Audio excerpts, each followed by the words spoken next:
မင်္ဂလာပါရှင်ကိုကိုတို့ရေ Healthy Habit Sunny Channel လေးကနေပြန်လည်ကြိုဆိုလိုက်ပါရရှင်အခုနောက်ပိုင်းမှာကိုကိုတို့ကြားမှာအန်တီကြီးတွေကမှလေ့ကျင့်ခန်းလုပ်ရတာပိုမိမိုက်တာဆိုတဲ့စကားလေးတွေခေတ်စားနေရနော်အသက်အရွယ်ရလာတဲ့အမျိုးသမီးတွေဟာလူငယ်တွေထွက်ဘဝအတွေ့အကြုံရောခံစားချက်အပိုင်းမှာပါပိုပြီးရင့်ကျက်တည်ငြိမ်ကြသလိုသူတို့ဘာကိုလိုချင်လဲဆိုတာကိုလည်းကောင်းကောင်းသိကြပါရရှင်ဒီနေ့မှာတော့အန်တီကြီးတွေနဲ့အတူတမကျိတ်လေ့ကျင့်တဲ့အခါသူတို့ကဘလို့ပုံစံမျိုးတွေကိုပို့ပြီးကန်စားချက်ရှိတတ်ကြတယ်ဆိုတာကိုဆန်ဒီကကျမရဲ့အရာပို့ဖို့လင်းလင်းပြပြပေးသွားမှာမို့လို့အဆုံးထိနားထောင်ပေးကြပါအောင်နော်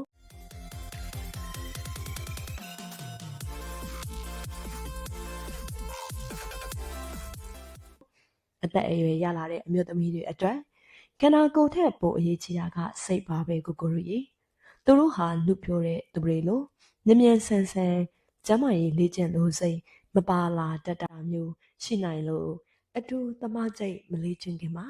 နှွေးထွေးတဲ့ပွေဖက်မှုတွေသူတို့ကိုမျက်နှာချောင်းပြသတဲ့အစပြိုလေ့ကျင့်ခန်းတွေနဲ့အချိန်ယူပြီးအစပြိုလန်းချောင်းရှင်းပေးတာမျိုးကိုသူတို့ကအတိအမှတ်အပြည့်စုံပါပဲရှင်လေ့ကျင့်ခန်းစိတ်ပါလာအောင်စိတ်ရှိရှိနဲ့ပြုစုပြောထောင်ပေးတာကသူတို့အတွက်အရေးကြီးဆုံးသောတရားမှုပါပဲရှင်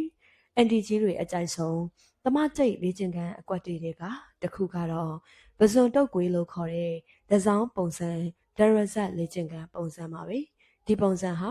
ခန္ဓာကိုယ်ချင်းအသားချင်းအထီးတွေ့ဆုံးဖြစ်တယ်လို့သူတို့အတွက်လည်းအယံကိုတက်တောင့်တက်တာရှိစေပါတယ်နော်အထူးသဖြင့်အသက်ရလာတဲ့အခါအယိုးအဆက်တွေနာကျင်နာမျိုးမဖြစ်စေပဲကိုကိုရိုရဲ့နှွေးထွေးတဲ့ train ပေးမှုမှာလုံလုံချုံချုံနဲ့အရသာရှိရှိအနားယူနိုင်တဲ့ပုံစံမျိုးမလို့သူတို့ကပို့ပြီးသဘောကျတတ်ပါတယ်ကိုကိုရိုရဲ့နောက်ထပ်ပုံစံတစ်ခုကတော့အခြေခံအကျဆုံးဖြစ်တဲ့ကိုကိုကအပေါ်ကနေ train ပေးရတဲ့မျက်နှာချင်းဆိုင်နေတဲ့ပုံစံပါပဲဒါပေမဲ့အန်တီကြီးတွေအတွက်တော့